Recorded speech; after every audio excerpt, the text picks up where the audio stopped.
Yaşadığım kasabada bir tepe var ki gizemli, heybetli, güvercin kanatlı. Adı Kızıltepe.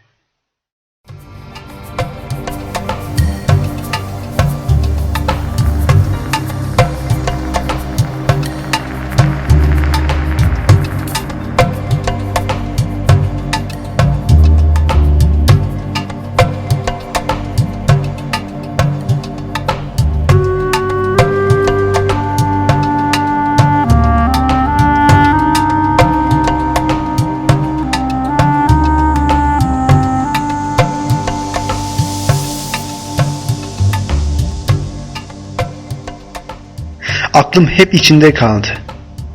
Bu sonsuz isteğimi içimde öldürdüm.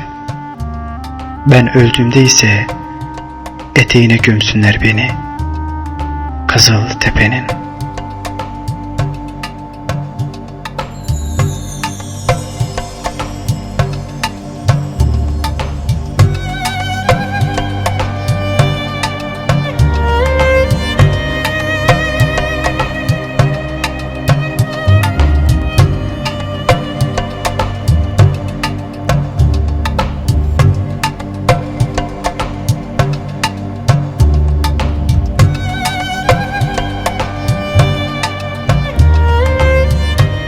Kızıltepe yerleşimi kuruluş tarihi milattan önceki yıllara dayanır.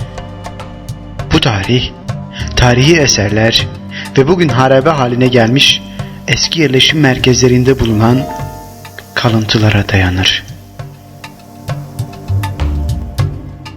Milattan sonra 1200 yıllarında Artuklular tarafında yapılan ve günümüzde halen ibadete açık olan tarihi cami bu bilgileri doğrulamaktadır.